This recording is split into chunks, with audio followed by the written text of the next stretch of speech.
Halo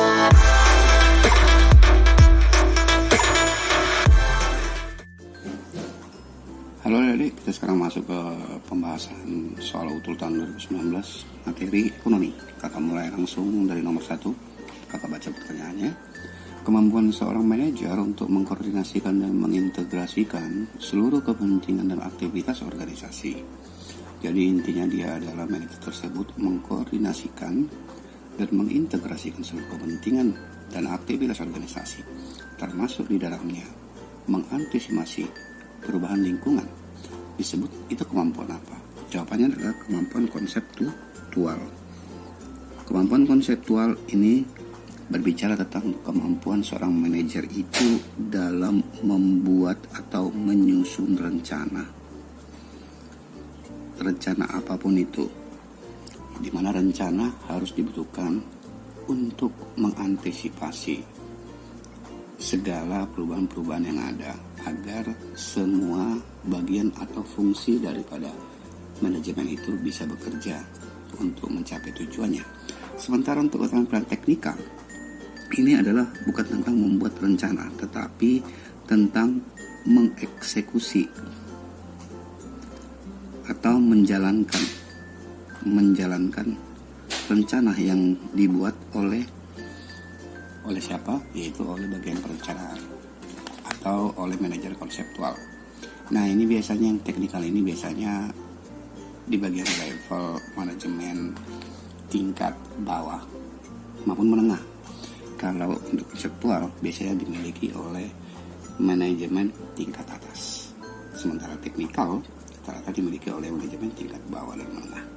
Oke. Nah, kita lanjut sekarang ke nomor 2.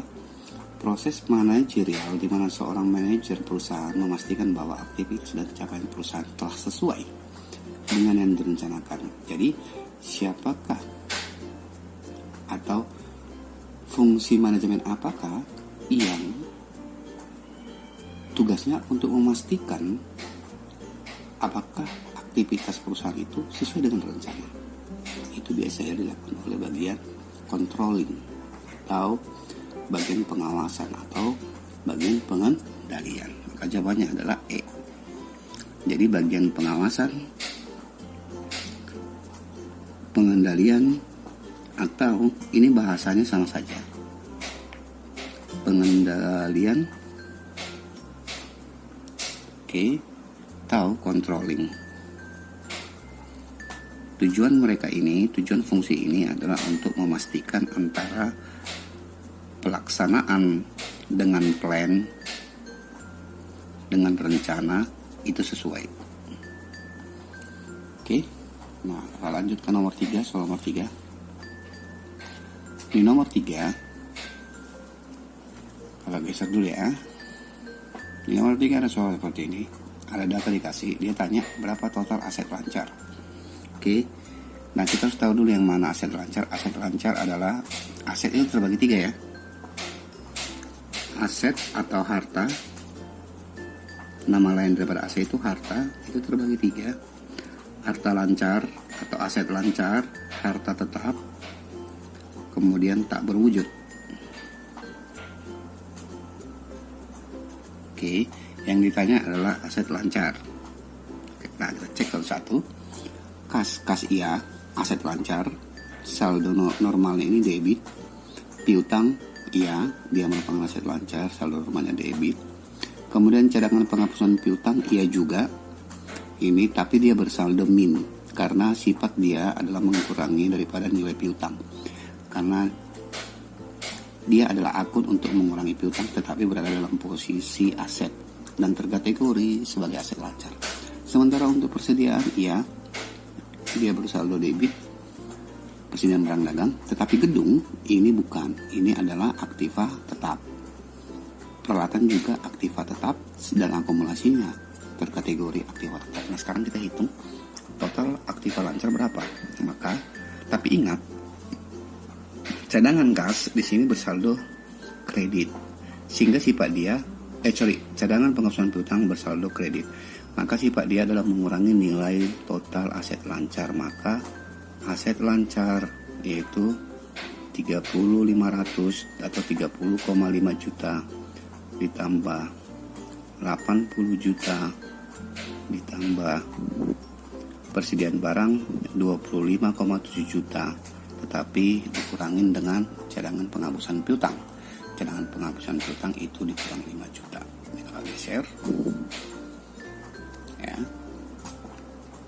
Nah, sehingga dapat totalnya kalau kita manual 30,5 ditambah 80 itu 115,5 ditambah 25,7 115, terus 100. Kalau kita hitung hasilnya menjadi 131.200.000. Jawabannya adalah E. Oke. Nah, informasi mau kakak sampaikan di sini. Ingat bahwa cadangan penghapusan piutang itu berada pada aset lancar, tetapi terkategori saldo kredit. Oke, sehingga nilai dia, saldo dia mengurangi nilai aset lancar, bukan menambahi. Oke, kakak lanjut ke nomor 4. Nomor 4, PTX membayar sejumlah kas kepada pemasok bahan baku atas transaksi pembelian bahan baku yang terjadi 60 hari yang lalu. Atas transaksi tersebut, perubahan pada posisi keuangan PTX adalah kalau kamu bayar tapi bayarnya tunai kepada supplier, atau kamu beli bahan baku lalu kamu bayar tunai, ya berarti itu sama saja kalau kita, tetapi transaksi tersebut bahan baku itu telah kamu beli 60 hari yang lalu, itu sama aja dengan kamu bayar utang pembelian. Maka kalau jadi pembelian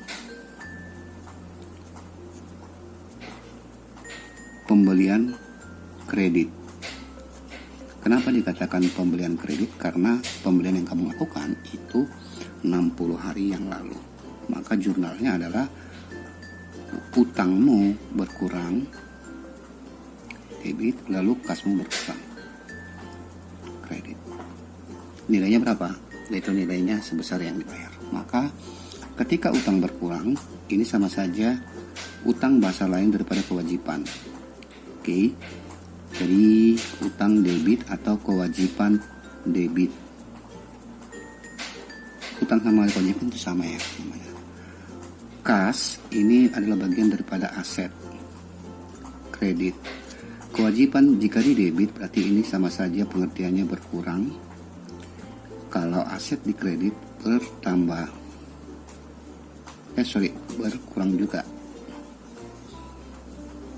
Maka kewajiban berkurang, aset berkurang. Maka jawabannya adalah C. Oke, kakak lanjut ke nomor 5. Kita lihat ada apa di nomor 5. Geser. Oke, di nomor 5 kita baca. Ini ada soal yang hilang tapi kakak lengkapi. PTX adalah sebuah perusahaan yang bergerak di bidang konsultan hukum. Pada bulan Mei, PTX melunasi hutangnya kepada CVY sebesar 75 juta dengan cara memberikan konsultasi hukum senilai 80 juta dan sisanya diterima tunai. Pernyataan berikut ini menggambarkan dampak transaksi tersebut pada posisi keuangan perusahaan adalah jadi yang ditanya adalah perusahaan si X ya. Nah, ingat si X dan si Y, kamu harus tahu dulu posisi mereka berdua. Si X ini dia berikan jasa kepada si Y. Oke. Jadi si X yang berikan jasa kepada si Y, lalu si Y bayar. Kalau dari kejadian ini konsumennya adalah si Y, produsennya adalah si X. Oke, maka tetapi ada perkataan di sini bahwa si X ini melunasi hutangnya. Kok bisa dikatakan melunasi hutangnya? Kan dia produsen, Kak. Iya, karena berarti apa yang bisa kita tarik kesimpulan? Kenapa dia dikatakan melunasi hutangnya sementara dia produsen? Karena sebelumnya berarti ada peristiwa sebelumnya di mana si Y membayar uang muka kepada atau membayar pendapatan diterima di muka kepada si X, sehingga pendapatan diterima di muka seperti yang Kak bilang itu akan menjadi bagi utang daripada si produsen tersebut si X. Oke, berarti ketika dia melunasi pekerjaannya tadi sebesar 75 juta, berarti sama saja kewajibannya berkurang dong. Kewajiban si X tadi yang terkategori sebagai pendapatan pribadi muka. Sehingga jawabannya adalah dampaknya adalah kewajiban si perusahaan berkurang sebesar 75 juta. Tetapi pendapatannya bertambah sebesar 80 juta. Karena apa? Karena jadi efek dari transaksi ini ya, utang berkurang 75 juta, kemudian si X mendapatkan kas karena nilai proyeknya adalah 80 juta sebesar 5 juta, di mana pendapatannya otomatis bertambah 80 juta karena nilai proyeknya 80 juta gitu. Jadi ini jurnalnya, sehingga dari pilihan yang ada yang menggambarkan ini hanyalah bahwa kewajiban dia berkurang. Kalau utang di debit itu sama aja dengan kewajiban berkurang.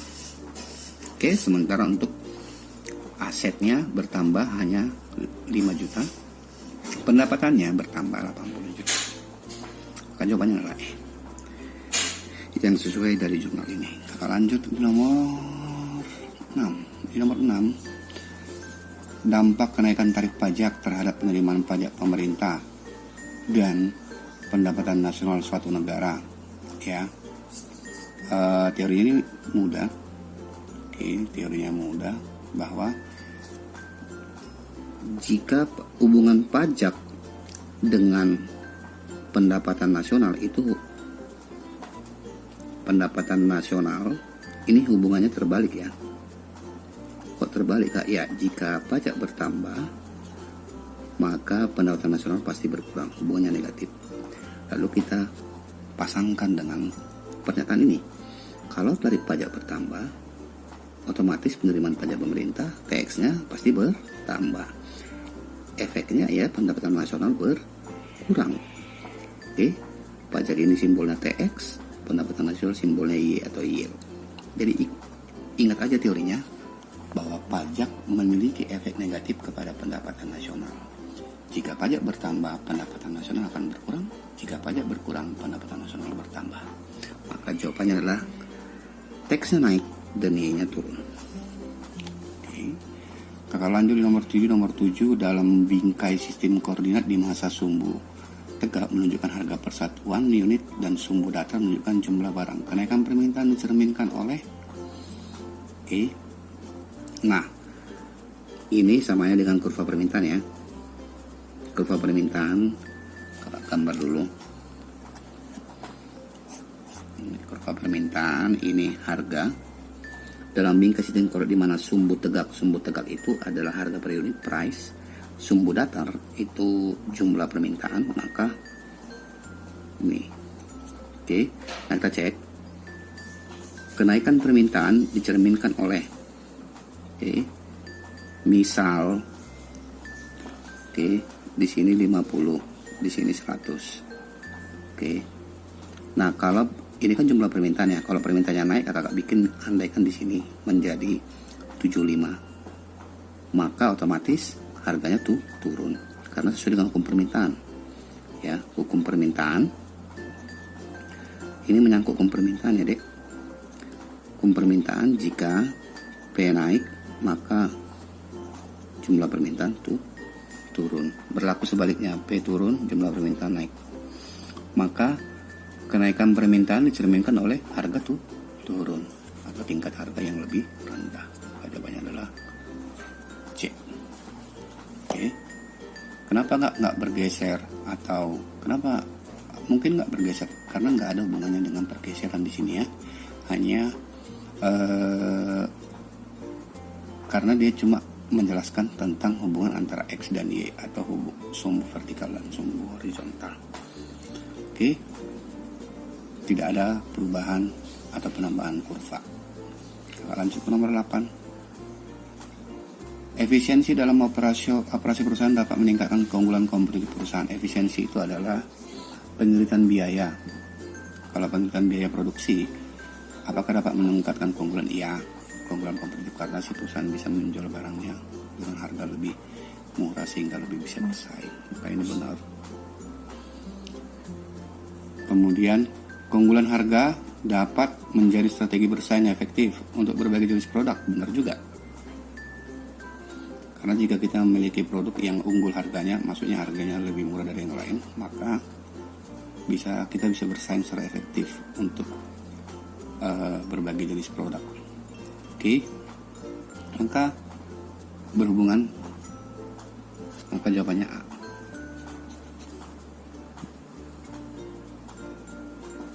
Oke, lalu nomor 9. Pemberian kewenangan untuk membuat keputusan kepada karyawan dapat meningkatkan motivasi kerja karyawan. Ya benar, jika misalnya si karyawan diberikan kewenangan untuk membuat keputusan, biasanya itu karyawan tersebut termotivasi. Benar. Secara umum kewenangan dalam membuat keputusan diinginkan oleh semua karyawan. Benar juga. Secara umum seperti itu, karena memang ada keinginan untuk setiap orang atau individu atau si karyawan untuk mengambil tanggung jawab di dalam pekerjaannya. Maka berhubungan jawabannya A. Lanjut ke nomor 10.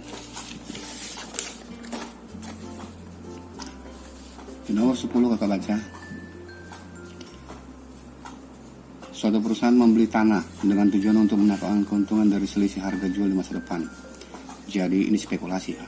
Dia beli tanah tujuannya untuk mendapatkan keuntungan selisih harga jual di masa depan.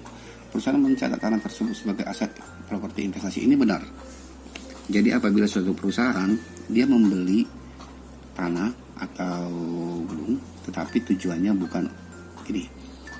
Jadi jika perusahaan tersebut bertujuan membeli tanah atau gedung itu atau aset tersebut bukan untuk diperdagangkan dalam jangka pendek. Contoh, kalau misalnya perusahaan tersebut adalah perusahaan jual beli tanah atau jual beli gedung, maka itu tidak layak dicatat sebagai aset properti investasi, karena itu tercatat di dia sebagai barang dagangan, karena dia membeli dan aktivitas perusahaan tersebut utamanya adalah membeli rumah atau membeli tanah dan menjualnya kembali. Tetapi bila si perusahaan tersebut tidak memiliki aktivitas dalam bisnis jual beli properti, tetapi contoh dia perusahaan dagang, tetapi dia ingin membeli tanah untuk tujuannya menunggu harganya naik dalam jangka panjang, bukan jangka pendek ya, atau di masa depan, maka itu baru layak dicatat sebagai aset properti investasi. Maka jawabannya lebih intinya adalah durasi waktu yang digunakannya untuk menjual si properti tersebut. Jika jangka pendek dan itu memang aktivitas bisnisnya, maka tidak layak dicatat sebagai aset properti investasi. Tetapi jika itu bukan merupakan inti bisnisnya, tetapi dia melakukan itu dengan tujuan untuk menjualnya di jangka panjang, maka bisa layak dikatakan aset properti investasi. Aset properti investasi adalah aset yang penggunaannya adalah untuk menunjang aktivitas operasional perusahaan. Salah. Jadi tidak ada dia beli tanah ini atau dia beli gedung itu nggak ada tujuannya untuk menunjang aktivitas operasional perusahaan. Kenapa? Karena tujuannya cuma untuk investasi. Jadi bukan digunakan untuk misalnya dia beli tanah untuk digunakan untuk bangun pabrik, tidak seperti itu pemahamannya ya. Karena nanti kan akan dijual kembali, jadi tidak ada hubungan antara aktivitas operasional perusahaan. C. Benar salah KC. Oke, kita lanjut sekarang dari nomor 11. Di nomor 11 ada pertanyaan seperti ini. Neraca lajur adalah salah satu bentuk laporan keuangan yang harus disusun oleh perusahaan sesuai standar akuntansi. Katanya neraca lajur adalah salah satu bentuk laporan keuangan. Salah. Kenapa salah? Dia bukan bentuk laporan keuangan. Kemarin kakak pernah kasih teori bahwa laporan keuangan terdiri dari 4 ya. Yang pertama adalah laporan laba rugi, laporan perubahan modal, kemudian yang kedua laporan perubahan modal, yang ketiga laporan neraca atau basis keuangan, dan yang keempat laporan arus kas. Jadi neraca lajur bukan merupakan bentuk laporan keuangan. Sebab neraca lajur berisi daftar saldo, jurnal penyesuaian, neraca saldo disesuaikan, perhitungan laba rugi, dan neraca posisi keuangan. Benar. Karena neraca lajur itu ada kolom neraca saldo, neraca saldo, jurnal penyesuaian, neraca setelah penyesuaian, kemudian laba rugi, lalu kolom neraca. Itu yang benar susunan seperti itu. Maka salah benar jawabannya adalah D. Kita lanjut ke nomor 12. Di nomor 12 pemberlakuan ketentuan harga pagu atau selling price. Selling price berarti harga dibuat di atas harga pasar akan menguntungkan pihak konsumen bila pemerintah membuat selling price ini di atas harga pasar. Harga pasar, jika harga suatu produk ditetapkan di harga pasar, maka tidak menguntungkan bagi konsumen, karena yang beruntung di situ adalah produsen. Maka salah, karena konsumen akan membeli dengan harga yang lebih tinggi. Sebab pembatasan harga tertinggi berdampak pada harga jual di pasar menjadi lebih rendah. Benar, ini benar, ya. Nah, di sini kadang-kadang bisa kebalik deh ya. Kakak bikin teorinya. Ya, nomor berapa nih? Nomor 12. Di nomor 12, ya. 12 ada kebijakan itu ada 2, atau kebijakan pemerintah dalam menentukan harga ada 2. Selling price, oke, sama floor price. Ini biasanya disebut dengan harga, ya, harga terendah, harga minimum. Oke, full price harga maksimum. Tetapi sayangnya pengertiannya bukan sesuai dengan namanya ini. Nah, itu takutnya kebalik kalian ya. Kakak juga awal-awal kebalik. Selling price atau harga minimum, walaupun dikatakan di harga minimum, tetapi harganya di atas harga pasar. Harga pasar. Kalau full price harga maksimum sebutannya, tetapi posisinya di bawah harga pasar. Oke, di bawah harga pasar. Nah, selling price itu untuk selling price ini di atas harga pasar menguntungkan produsen. Kalau untuk harga maksimum di bawah harga pasar menguntungkan si konsumen. Maka jawabannya nomor 12 adalah salah benar, maka jawabannya adalah D. Oke, kakak lanjut di nomor 13. Kita adakan darah dikit teknis. 13. PDB negara-negara berkembang pada umumnya lebih besar daripada PNB. Apakah ini benar? Itu benar ya, bahwa di negara-negara berkembang PDB-nya itu pasti lebih besar daripada PNB.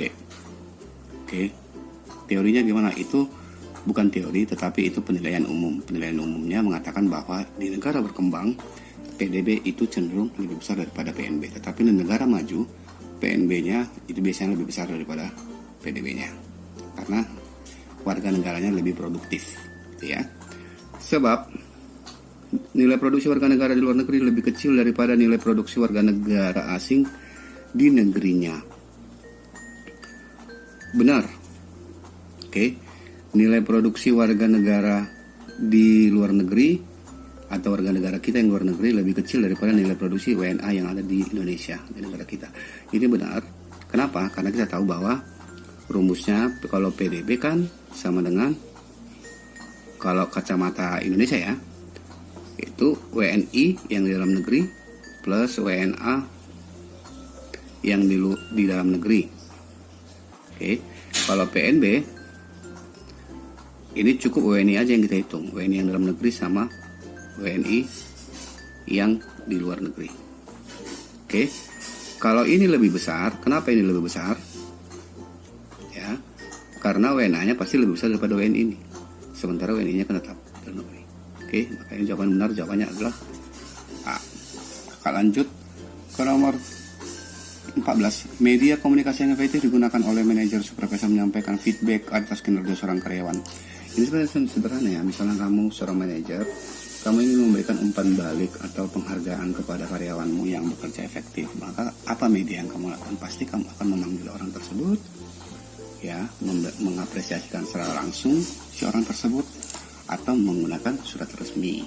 Surat resmi dalam artian pernyataan surat resmi bahwa dia ada penghargaan buat dia atas kinerjanya. Nah, biasanya dilakukan adalah surat resmi sama tatap muka. Ini masalahnya sederhana ya. Ya, sekarang kita masuk ke soal nomor 15. Di soal nomor 15 katanya ada tenaga penjual memilih pekerjaan tersebut karena dia menikmati komisi penjual. Dia memilih pekerjaan tersebut karena dia menikmati komisi penjualannya yang akan diterima.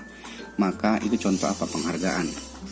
Karena dia melakukan pekerjaan itu karena ingin mendapatkan penghargaan dari orang lain, yaitu berupa komisi penjualan.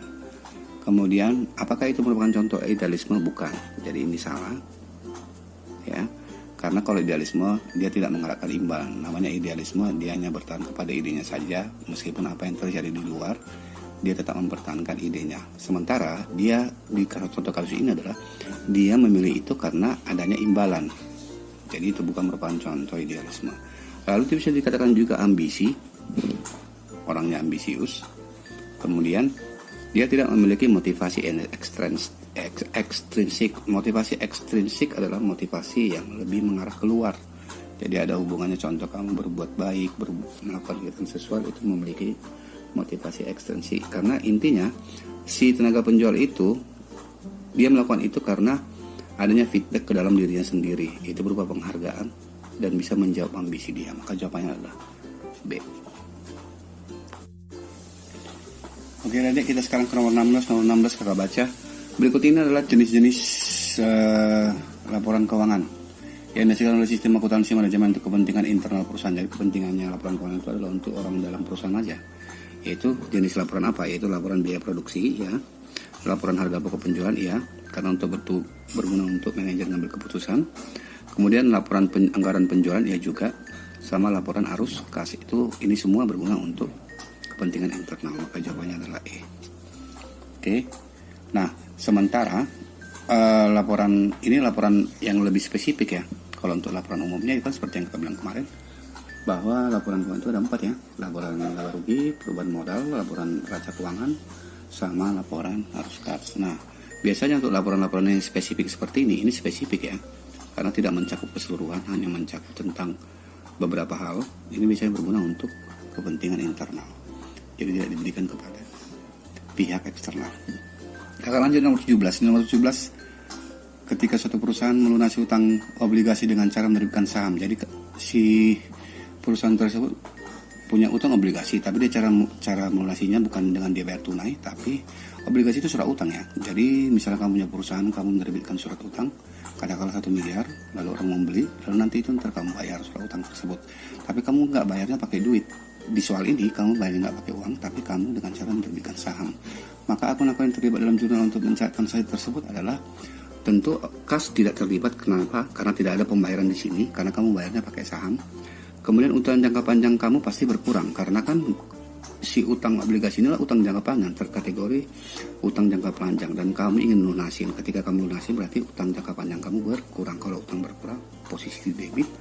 Kemudian penjualan nggak ada hubungan sama modal usaha. Kenapa modal usaha kamu kredit? Ya, kenapa modal usaha kamu kredit? Ya karena adanya penambahan saham. Ya, oke. Kenapa sahamnya nambah? Karena untuk membayar ini kamu menerbitkan saham, sehingga sahamnya nilainya pasti bertambah. Maka jawabannya adalah 2 dan 4 C. Kalau lanjut ke nomor 18. Apabila terdapat transaksi penjualan barang dagang secara tunai dengan sistem periodik. Sistem periodik berarti tidak ada unsur HPP. Intinya kalau periodik dia tidak memakai akun HPP. Oke. Itu yang mau saya sampaikan. Kalau memakai akun HPP dia metode sistem perpetual. Jadi dia minta ini sistem periodik. Lalu kamu menjual tapi tunai. Kalau kamu jual tunai berarti kasmu bertambah. HPP tadi seperti kakak bilang tidak ada pengaruh. Lalu kamu menjual, penjualan bertambah, benar, tidak ada hubungan dengan barang dagang, persediaan barang dagang. Maka jawabannya adalah B.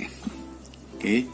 Jadi periodik, dalam sistem periodik, akun HPP dan akun persediaan barang dagang tidak digunakan dalam proses penjurnalan, baik pembelian atau tidak dilakukan penjurnalan, tidak dilibatkan dalam penjurnalan baik dalam proses pembelian ataupun penjualan.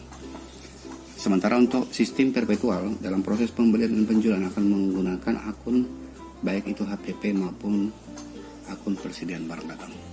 Kemudian ke nomor 19, dalam perhitungan pendapatan nasional ada beberapa kegiatan yang nilai ekonominya tidak turut disertakan dalam perhitungan. Yaitu pendapatan nasional adalah semua total pendapatan yang dihitung dalam suatu negara, ya, baik itu berupa barang dan jasa. Tapi ada yang nggak boleh dihitung, yaitu jasa-jasa ibu rumah tangga nggak perlu dihitung karena itu bukan bagian daripada aktivitas ekonomi. Gaji para intelijen, iya, ini dihitung.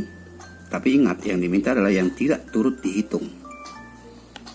Jasa-jasa ibu rumah tangga tidak turut dihitung, benar. Gaji intelijen ini harusnya dihitung karena kan dibayar dari APBN. Kemudian perdagangan narkotik ini nggak dihitung karena ilegal. Senjata dan alat perang ini dihitung karena senjata dan alat perang ini legal, bisa digunakan untuk meningkatkan pendapatan nasional. Oke, maka jawabannya adalah 1, 3 benar. Maka jawabannya adalah B. Kita lanjut nomor terakhir, nomor 20. Pembangunan ekonomi yang ideal atau baik didamkan adalah pokok ekonomi yang menghasilkan atau pembangunan ekonomi ya. Pembangunan, berbicara pembangunan berarti kita berbicara tentang pendapatan real per kapita yang tinggi dan tingkat distribusi pendapatan yang rendah, atau ibaratnya pendapatannya nambah tetapi ada pengaruhnya kepada penduduknya. Indeks segini rendah, tingkat pengangguran rendah, tidak ada hubungan dengan luas wilayah.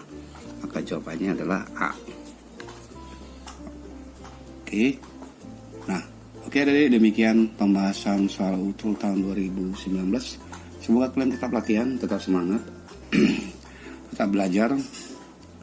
Pasti kalian akan bisa menjawab soalnya nanti dengan tepat dan cermat.